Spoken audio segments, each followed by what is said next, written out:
The Agenda with Steve Paikin is made possible through generous philanthropic contributions from viewers like you. Thank you for supporting TVO's journalism. Before there were artificial intelligence chatbots, or the internet, or even broadcast media, there were public libraries. Tonight, why their resilience and adaptation may make them more relevant than ever. Also, a new Canadian-led study says fears of widespread mental health problems as a result of the pandemic did not come to pass. We'll explore the nuance in those findings. It's Thursday, March 16th, and that's next on The Agenda.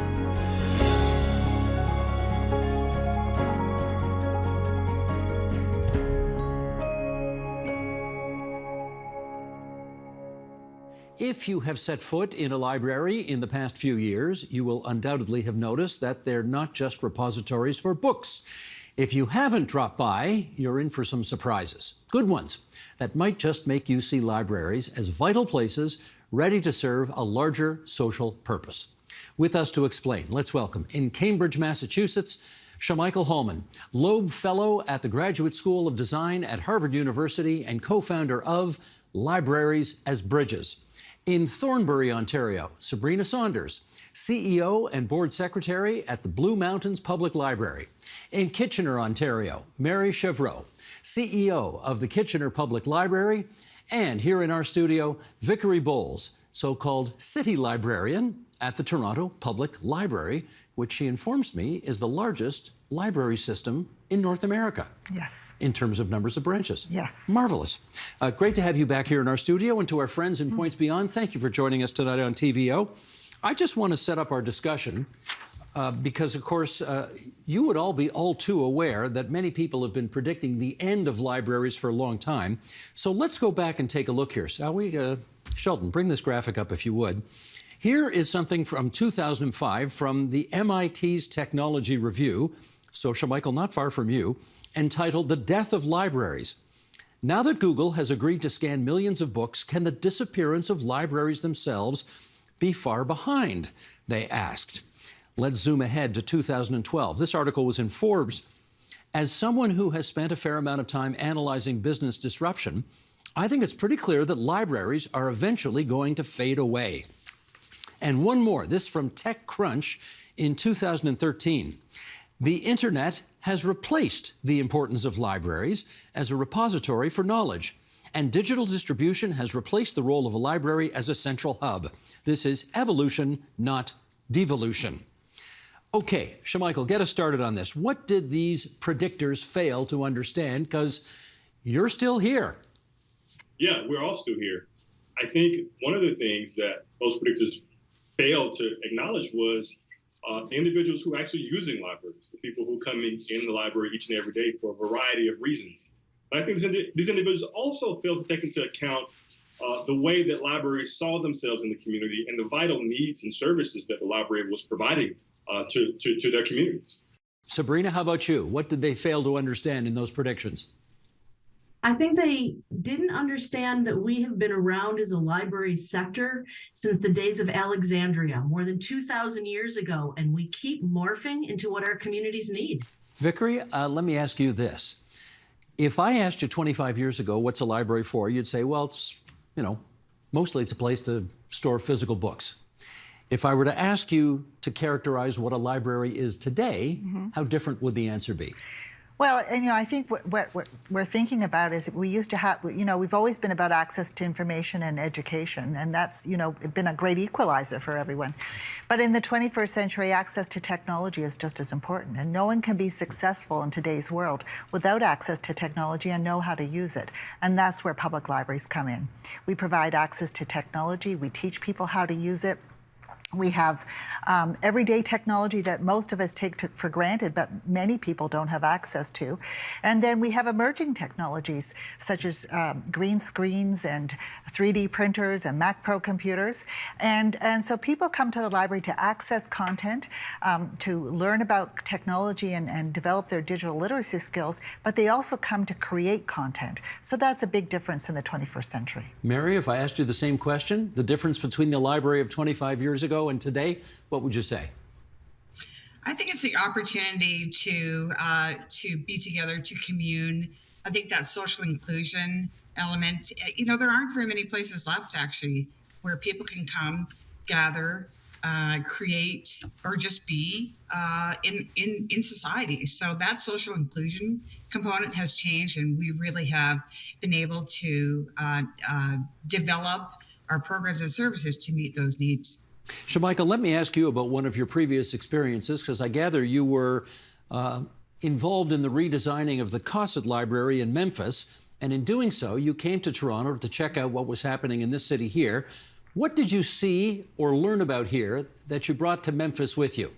Oh, so much. I had a wonderful opportunity. The library project that we did here in Memphis under the direction of Keenan McCloy, who's a phenomenal leader, the city mayor, in a national initiative called Reimagine the Civic Commons, afforded me the opportunity to come to Toronto in the middle of 2018.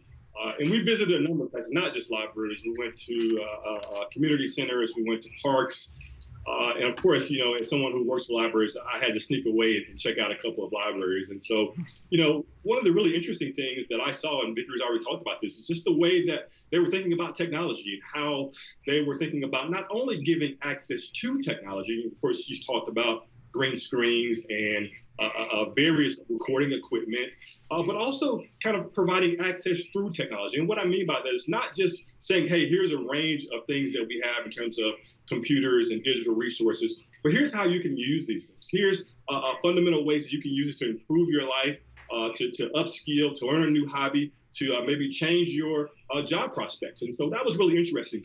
Also, something that I really loved was, at the time, was an innovator in residence program that I really, really loved. And I saw this as a really interesting way of bringing the community in and really leveraging the knowledge and the strengths and the skills of the community and making the library a very relational place, not just a place where, hey, I come and I get a book and I leave, or I come and I attend a library program, I leave. But it's like, no, I'm going to actually bring something with me. I'm going to bring things that I'm passionate about. I'm going to share those in a public space like a library. And so we were able to use those things and really infuse a lot of that into the project that we did in Memphis.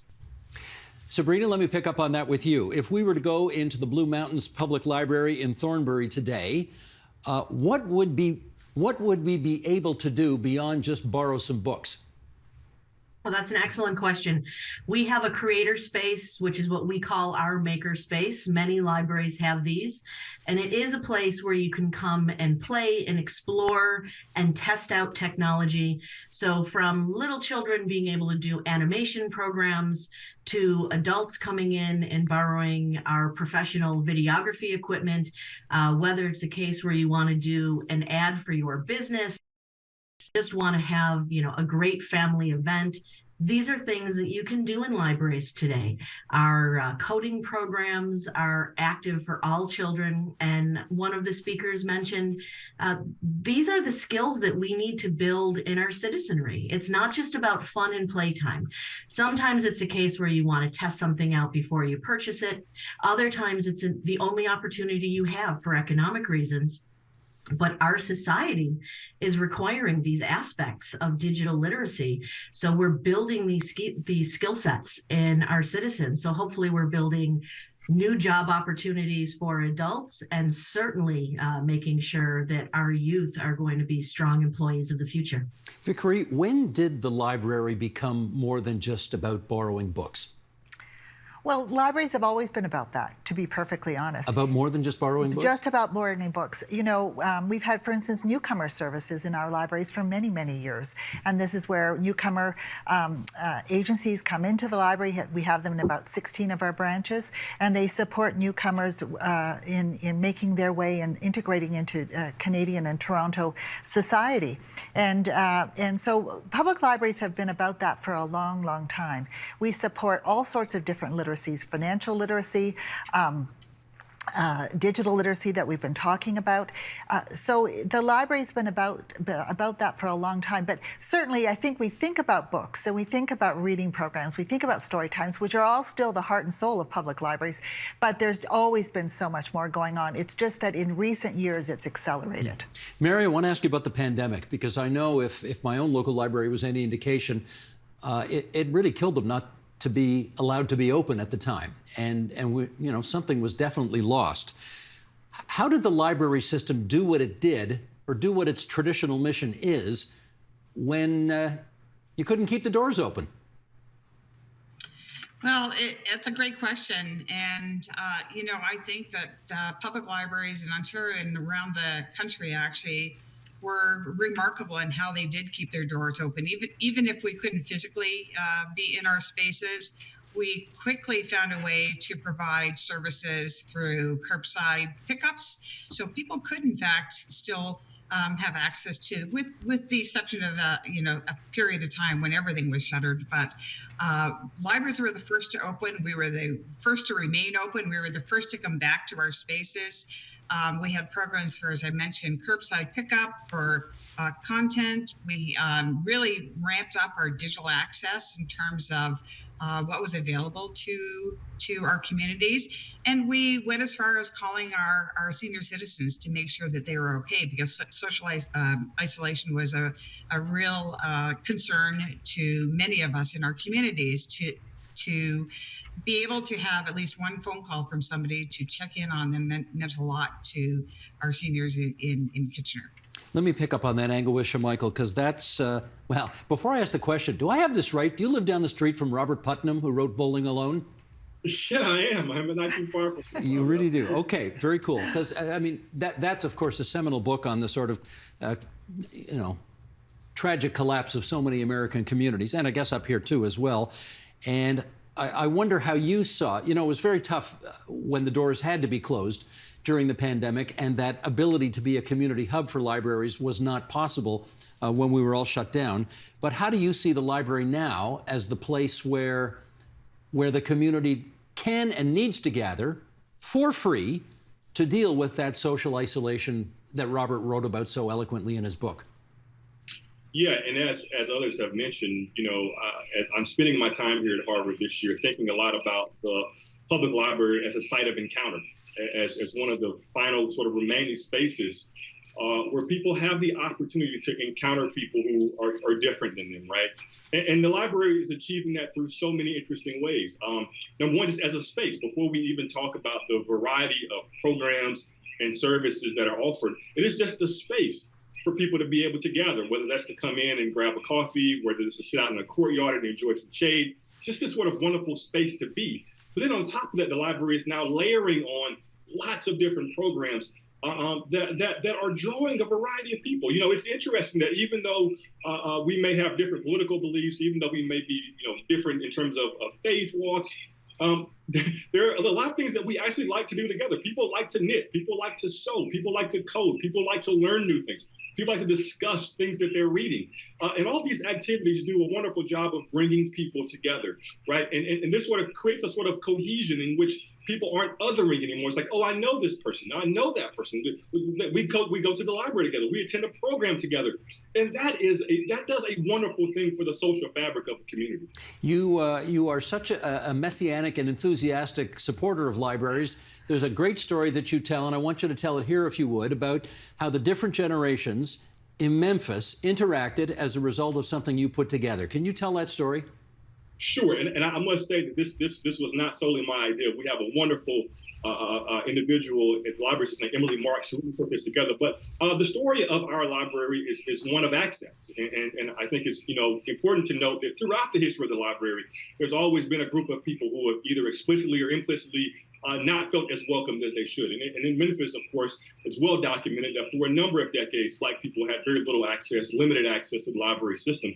And that changed in the late 50s with a lawsuit, and a few years after that with a variety of sit-ins that happened in the system. And we were able to, through the library project that we did, able to find many of the individuals who participated in the 1960 demonstrations. Many of them were still in Memphis, and they had very vivid stories. They had pictures of what it was like to step into these spaces. They had stories of what it was like to be arrested for stepping into these spaces. And we wanted to make sure that that history wasn't lost. We wanted to make sure that we honored those individuals. And thanks to the vision of the mayor, we were able to not only do a mural of the space, but we were able to bring these individuals into the library and connect them with middle and high school students who were not too far from the library.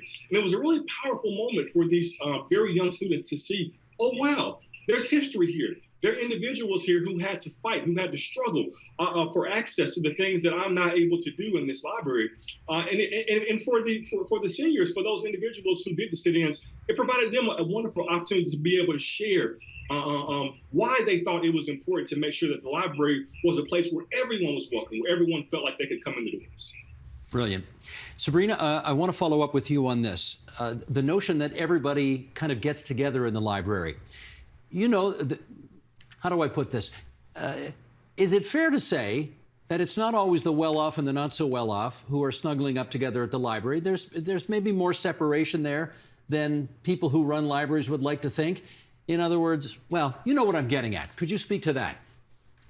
Certainly, we definitely cater to all aspects of our society, the haves, the have-nots.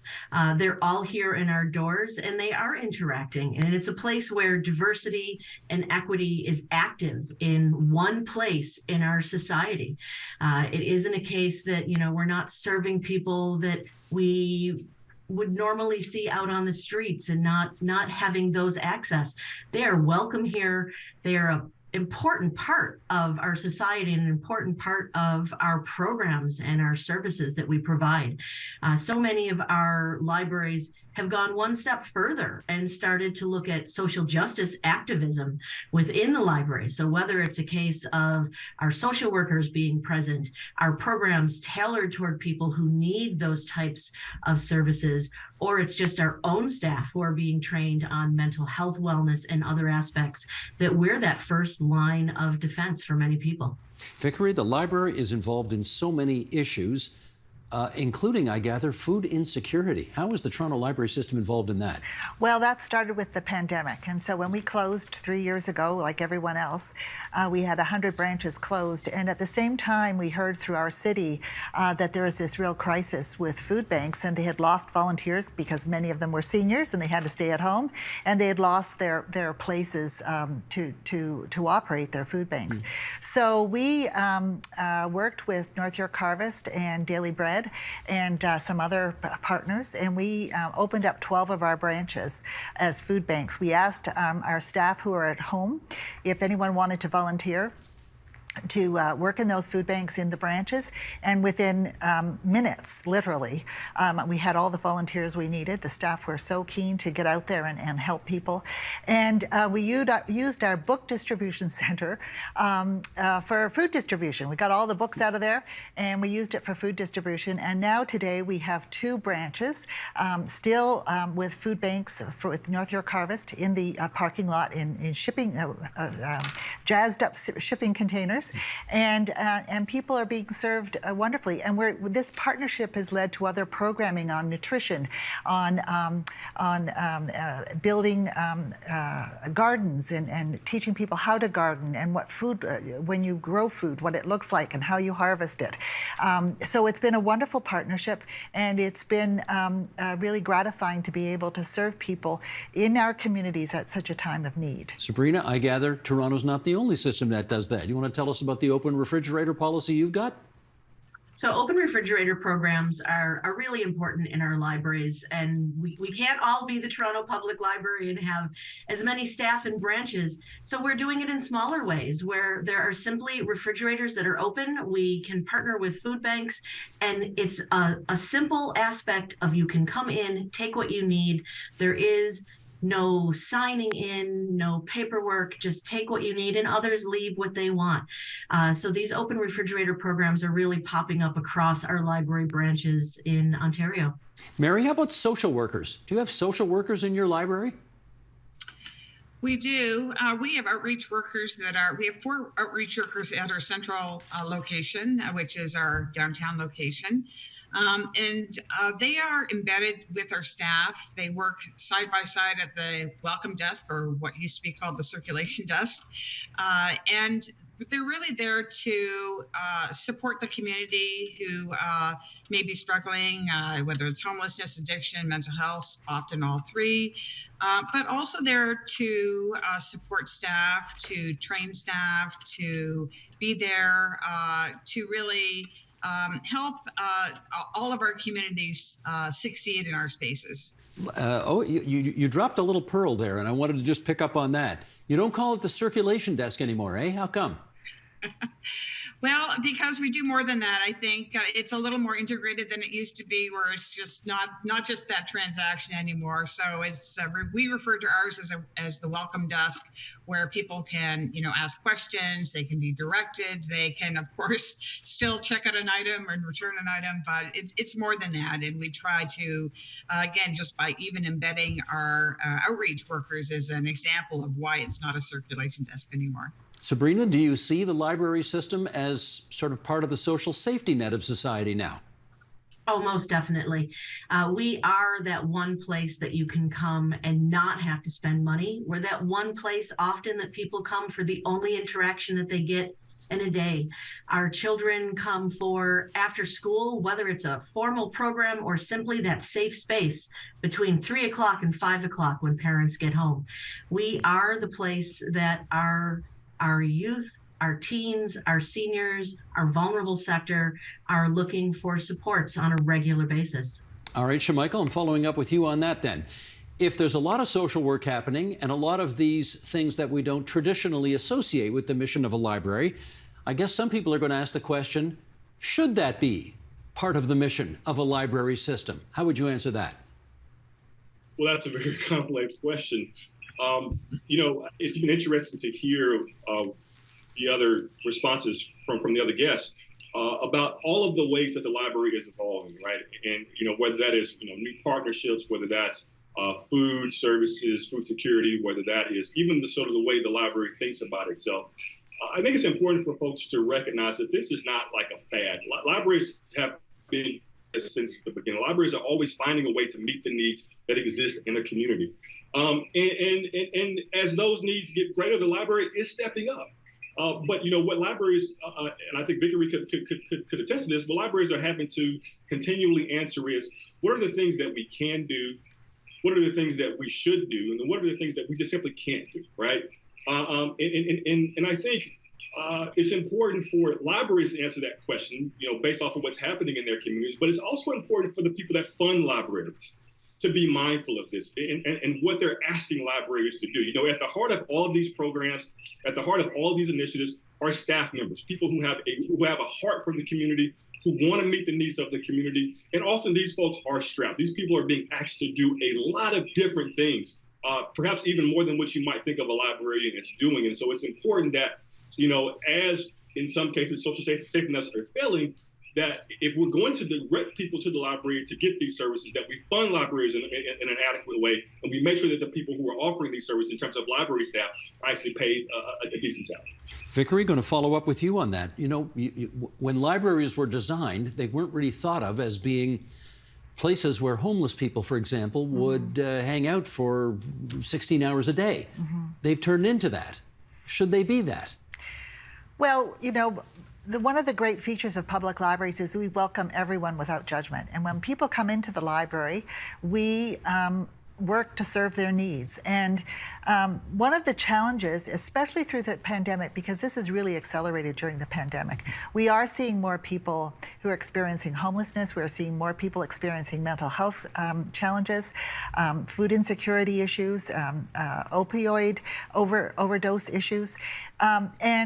So we are responding to continue to make our place a welcoming place for all. I hear you, but are your people trained to do that? Well, we're bringing in social services teams as an example. So we are bringing in social services teams working with the Gerstein Crisis Center, and those are the interdisciplinary social services workers that will be coming into our branches, and they will be working with people who are in crisis and intervening and supporting them and providing the supports that we can't provide as library staff. So absolutely, we've had to just like we have social workers, and we're adding safety specialists to our library branches. We're having to do that because we need to respond to the societal issues that are being faced by all of us and are manifested in the library as well. Let me get Mary on that as well in Kitchener-Waterloo. You know, there are a lot of people who are having a tough time in Kitchener, particularly since so much of the manufacturing sector disappeared in this province, coming back now, but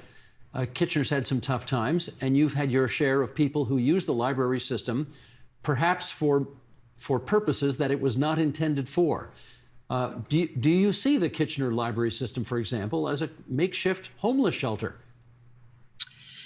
Well, you know, that isn't our mandate and our role, and that is not what we wish to be. I think that we don't have the capacity, we don't have the resources to be offer that kind of shelter service. So, you know, the short answer is no. That we obviously, as Vickery mentioned, we have a societal incredibly difficult societal challenge right now in terms of social services, in terms of community and finding space for everybody.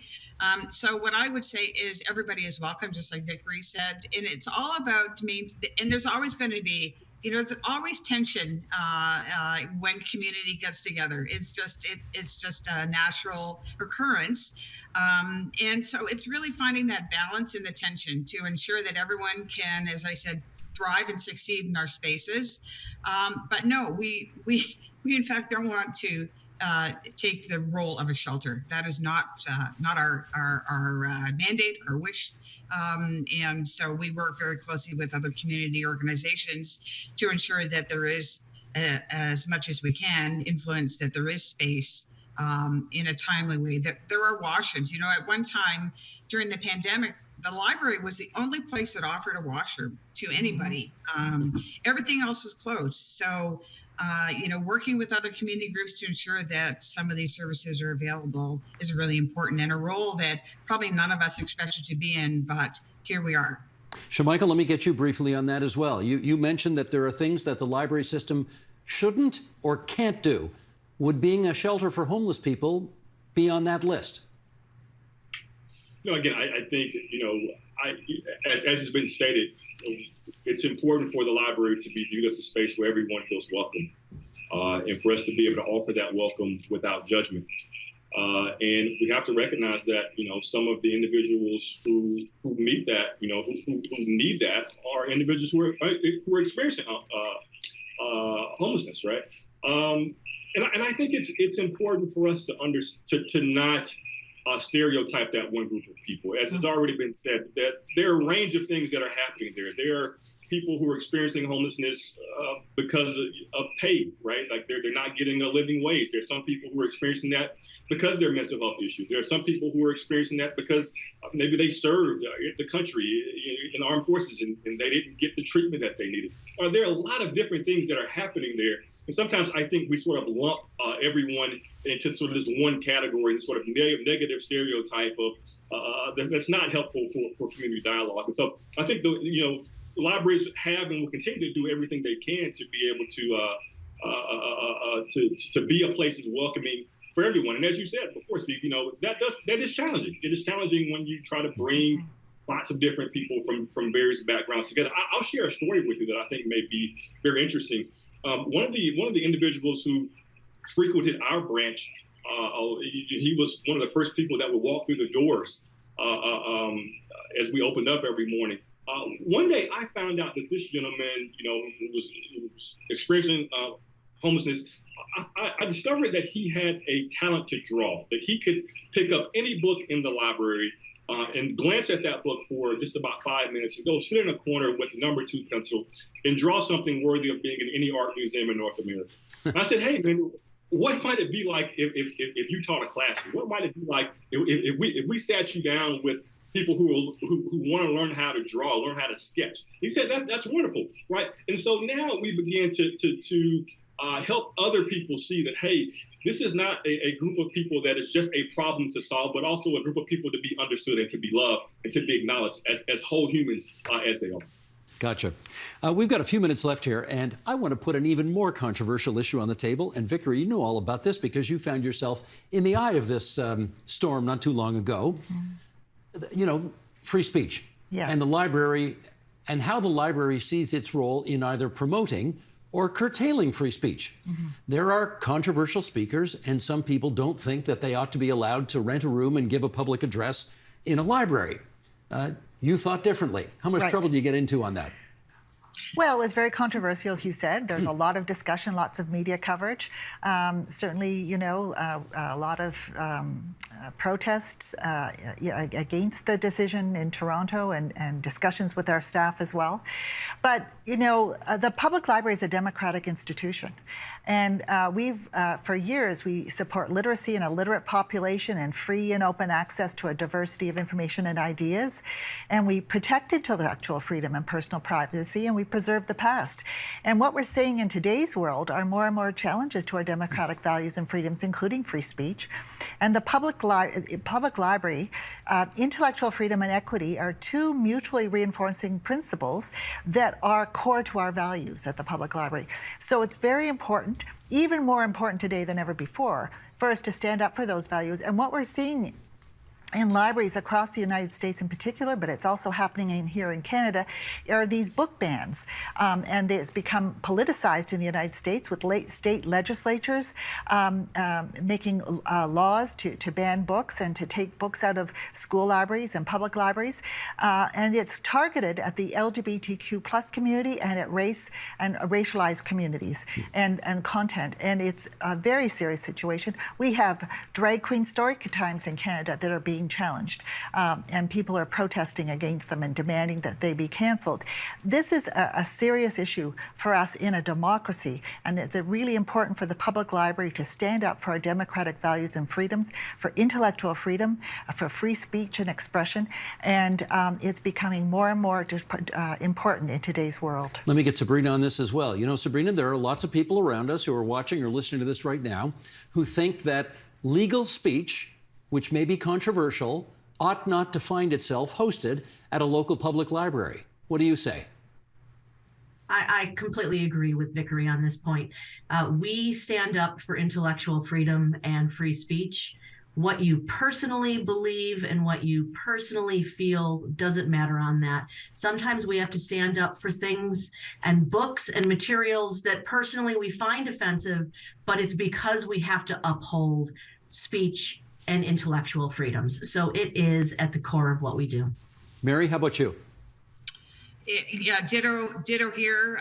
We feel very strongly that we need to stand up for free speech and intellectual freedom. And I think that it is divisive, certainly what we're seeing south of us, and a little bit here too.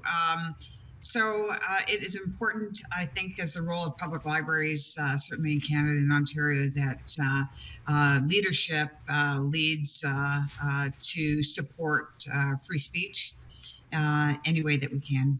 Well, let's finish up on this, I guess, more explicit example. Shamichael, I don't know if you're actually south of us. You're certainly east of us, but given Cambridge, Massachusetts may actually be north of Toronto if I look at a map. But in any event, I wonder if a white supremacist group, for example, wanted to, sign up for a room and give a public address in your library. I assume, as I think we all would here, those views are considered repugnant, but would you deny them the right to do so? Well, certainly, I don't speak for any, library system. I'm a fellow, at the design school, and so I'm not speaking for any particular library system at this moment. But I echo the sentiments that the previous panelists have made, just in terms of being a space that should value intellectual freedom. And that's where we'll leave it. Okay, intellectual freedom's a good spot to leave this on. I want to thank Shamichael Hallman for joining us on the line from Cambridge, Massachusetts, Sabrina Saunders from Thornbury, Ontario, Mary Chevreau from Kitchener, Ontario, Vickery Bowles from the Toronto Public Library here in the provincial capital. Great to have all of you on TVO tonight. Many thanks. Thank you. Thank you. Take care.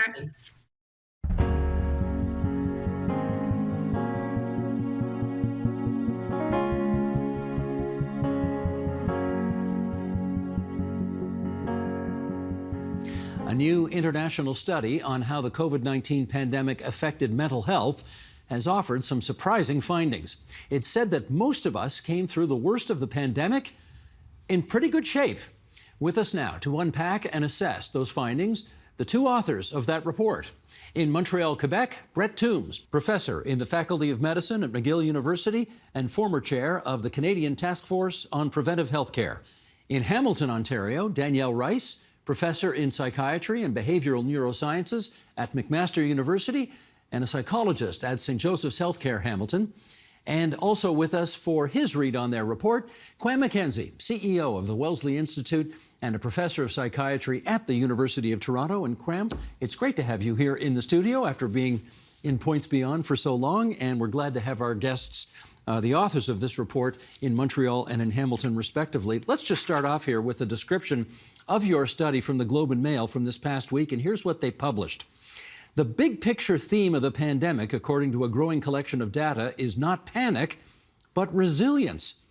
As a new international study led by Canadian researchers and published Wednesday in the British Medical Journal suggests, humanity has, for the most part, quote, made the best of a difficult situation.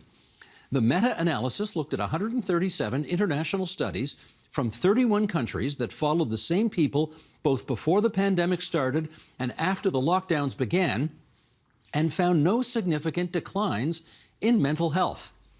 Okay, let's get into this. Danielle, was this the result you were expecting? No, this was not the result that we were expecting. Certainly with changes in people's lifestyles, having to work at different places, childcare has changed, financial situations are different. On top of the whole health aspect of the pandemic, it would have certainly been reasonable to think there may be some somewhat bigger of a mental health impact than we did find in the paper. So yes, this was a nice finding, but certainly some surprise. Brett, when you saw the findings, did you sort of say to each other, we got to go back and look at this again, this can't be right? No, we're good at what we do. And we went through and we vetted this very carefully. I think when I saw the headlines, I wish I would have put it differently.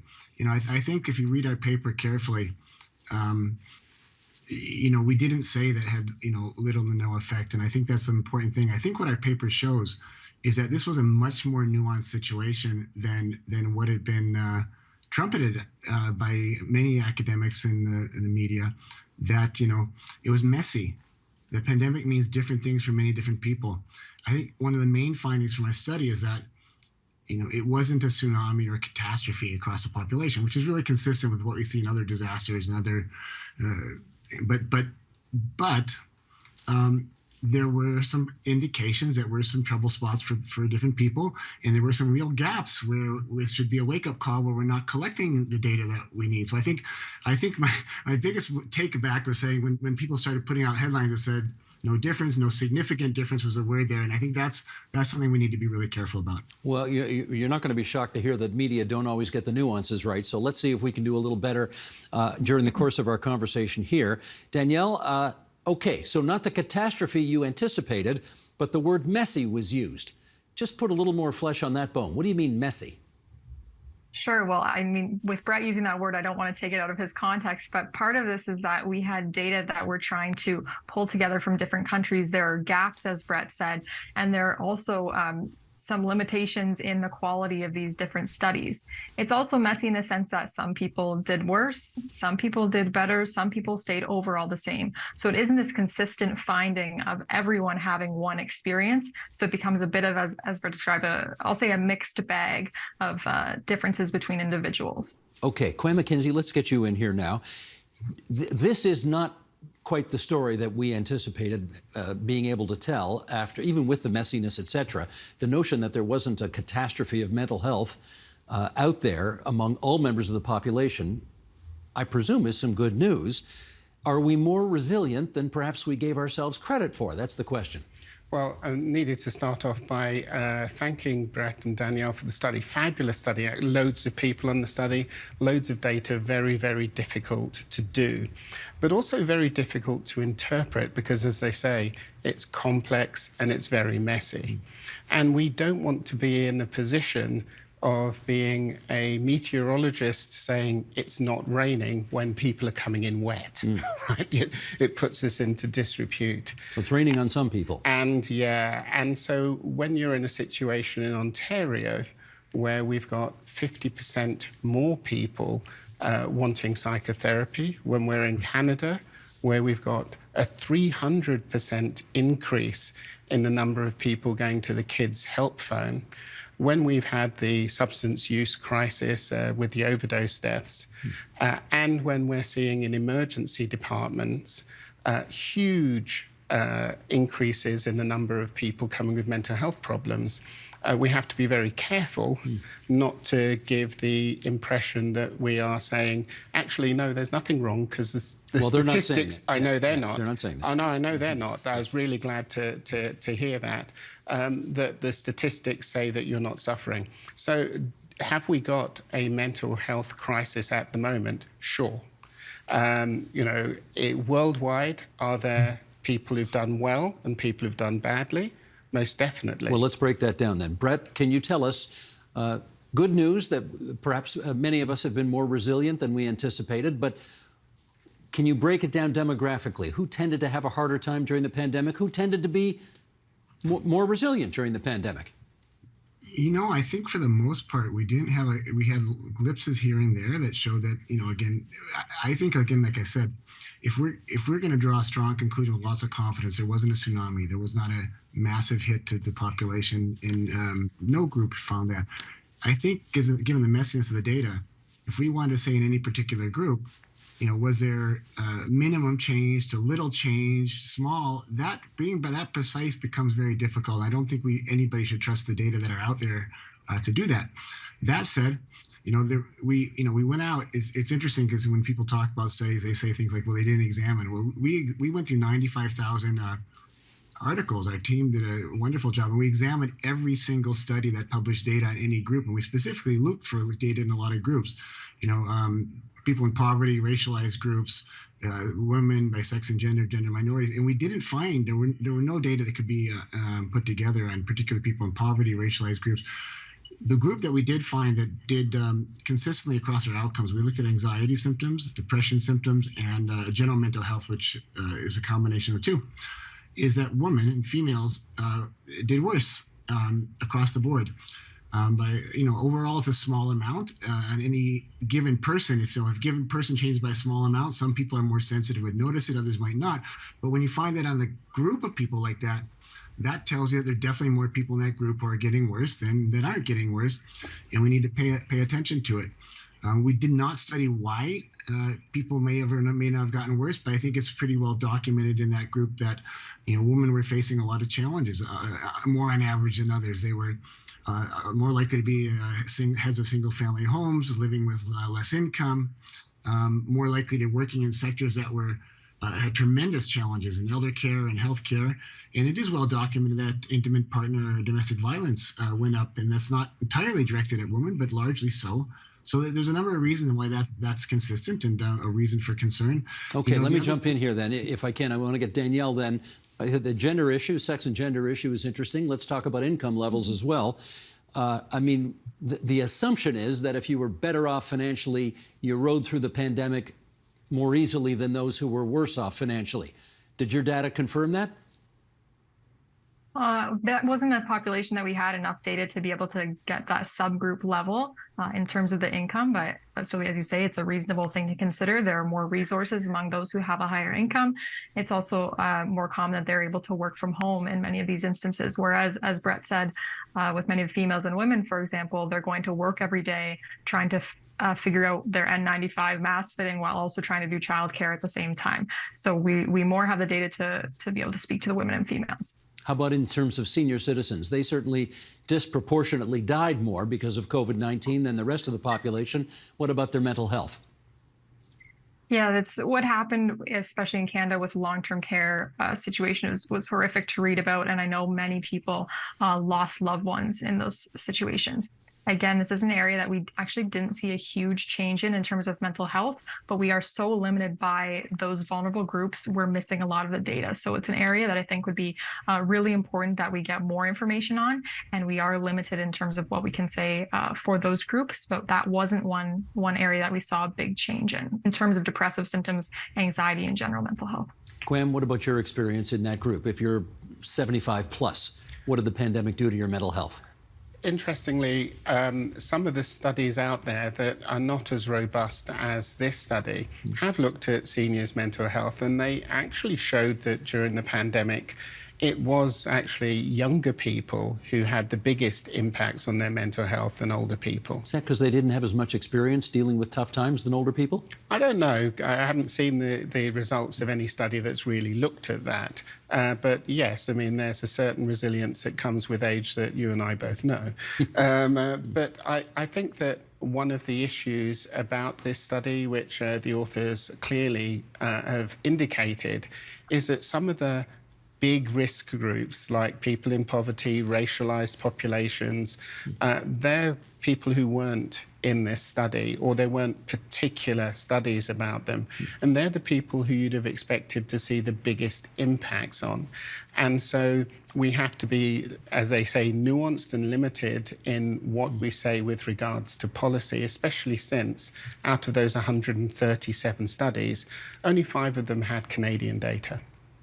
Brett, as thorough and as professionally as you believe you have done your job here, have you still received some blowback, I guess, from people who may have read the headlines and, you know, jumped to conclusions that perhaps they ought not to have jumped to, but that's the way the world works some days? You know, there's interesting. There's a few different categories we hear from. There's a lot of people out there who haven't read the study and are saying a lot of things, and which is unfortunate. We've gotten a lot of comments from people who, you know, good epidemiologists stuff who've been very complimentary of this. And I think some people in mental health are concerned about this, you know, and what we found. And I think that, you know, one thing we worry about is, I think the mental health field should really reflect on how they've looked at this, because, you know, when this started, people were making pronouncements with quite a bit of certainty about what was happening in the population on the news and messaging as experts. You know, they talked about even suicides, and they said suicides are going up factually in Canada. We had these out there, they're going up, they're telling us how much, and suicides didn't go up. Suicides were stable or went down in some jurisdictions. And I think it's, you know, there's, you know, if it's out there, what we see here is we've got some slivers of dark coming out. And we need to shine light on those slivers of dark and find out a way to bring light to those people there. But in our field, you know, it's not been completely dark. There's another side of the story that we do have communities that are resilient. People have, the other side of the coin is that people have done wonderful things. They support each other. You know, Dr. McKenzie's talking about older people, and some of the older people we work with have learned to use technology. They're seeing their families more often. They've cooked for each other. So they're communities that are rising up together. They're taking care of each other. And I think we've disenfranchised them a lot by talking about them as we are. And when our experts in mental health went out and said, you are not coping, you're falling apart without data to show that, you're committing suicide when they're not, you know, I'm not sure why in our field we insist that there's darkness everywhere, when there are pieces of darkness and pieces of light, and we need to bring light as more as possible. But I think it's a real, there needs to be reflection on why we're messaging like that, and if that's the best way to help people who are out there fighting to cope and persevere, with us telling them that they're not doing it when it's either inconsistent with most of the evidence or without evidence to say that. Let me follow up with Danielle on that, because that's a fascinating point. Do you think media perhaps contributed to whatever difficulties in mental health some people suffered by constantly harping on the fact that everything was terrible over the last 3 years? Certainly, I think that can have an impact. I mean, we know in general that negative thinking styles are not overly helpful. So if you're being flooded or seeking out the information that is negatively focused, that isn't something that's necessarily going to help mental health. I mean, a pretty core unhelpful thinking style is jumping to conclusions and fortune telling. And I think we saw some of that, as Brett mentioned, without actual data to back it up.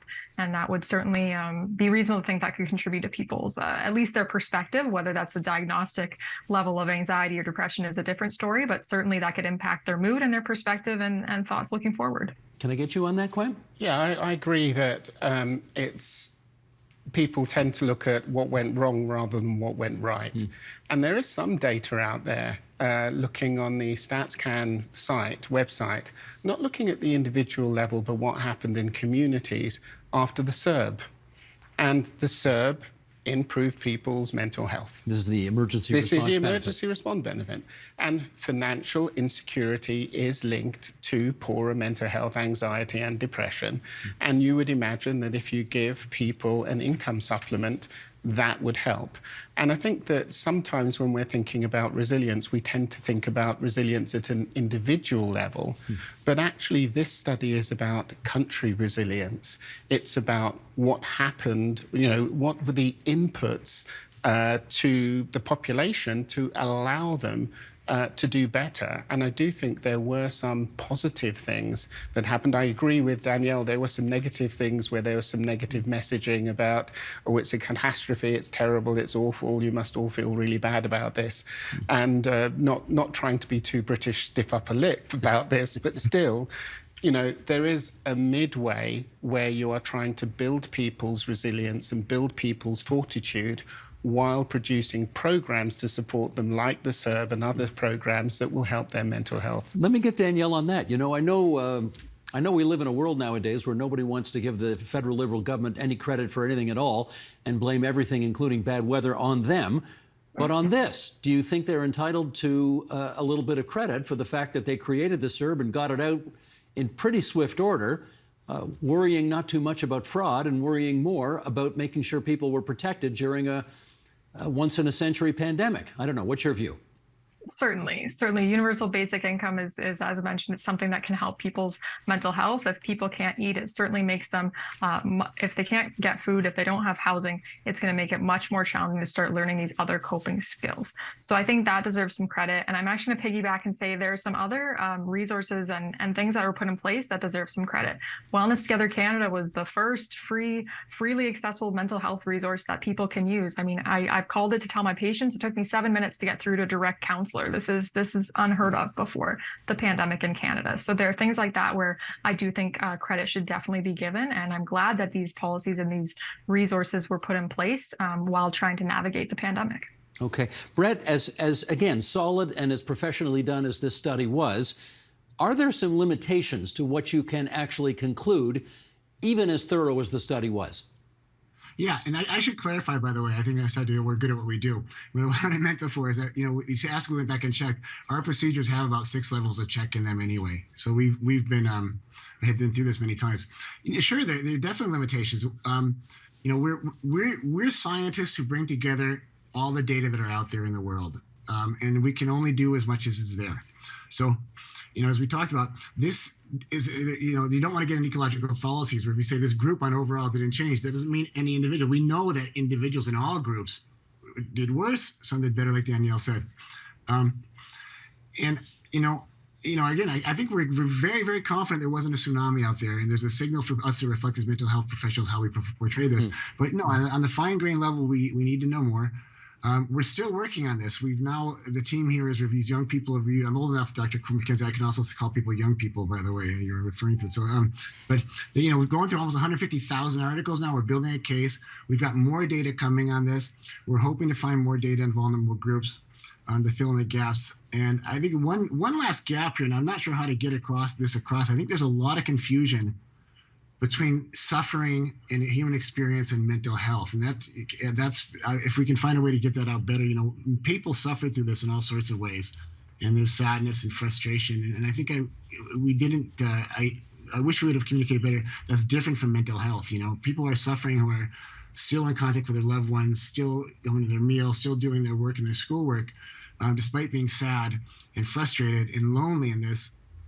That's not a mental health problem. And I think there's a lot of confusion out there about that. And so if we could communicate that better, going forward, what precisely it is that we're analyzing the mental health problems, which are inability to pull through and keep doing those things in the face of those challenges. Right. Would be something to do better. In our last couple of minutes here, Danielle, maybe you could help us understand which countries did the data show did better than others, and can we conclude why? I'm actually going to deflect that to Brett. I don't think we were able to find large changes between different countries, but Brett, please be able to fill in any gaps if I'm missing something there. Sure. Interestingly enough, there's 2 questions here, I think. No, there's not data in countries with data. There are only about 4 or 5 Canadian data sets, Dr. McKenzie said. They generally look like everything else. But this brings up another issue of who's collecting data and doing it well. There are only 2 countries, the United Kingdom and the Netherlands, who had large, robust studies at the national level that we could pull forward and say we're pretty confident that they had their thumb on their pulse in their country. And I don't think anyone else can say that, including Canada. We need to think very, very seriously about how we collect data and survey mental health, not just in the general population, in populations we're ignored so far here. And that's something we need to do a lot better, because there just weren't much data out there to answer those kind of questions. Okay, in which case, Quam, let me give you the last word on this. You're a guy who spent his life trying to improve the mental health of the people of Ontario, the people of Canada. You now have armed with you a study which may point in a particular direction that you can go to decision makers with. What's your takeaway from this study that you will go to decision makers with? My biggest takeaway from this study is exactly what Brett finished with, which is that we need really good, robust Canadian data which covers all of our different subpopulations so that we know exactly what's really going on. I'm less confident than Brett that we know exactly what's happened. We don't know, I think, exactly what's happened, and we need better data and better studies here. I'll give you just a very quick example. When we're talking about climate change, we're talking about a very small change in temperature, which then leads to huge catastrophic results. A small change in population mental health can have very significant results for individuals, and we need to really understand what's going on before we start making policy. Terrific. I want to thank the three of you for coming into TVO tonight and helping us understand this better. Brett Toombs in Montreal, Danielle Rice in Hamilton, Quam McKenzie here in our studio in Midtown Toronto. Thanks so much, you three. Thank you. Thank you. Thank you.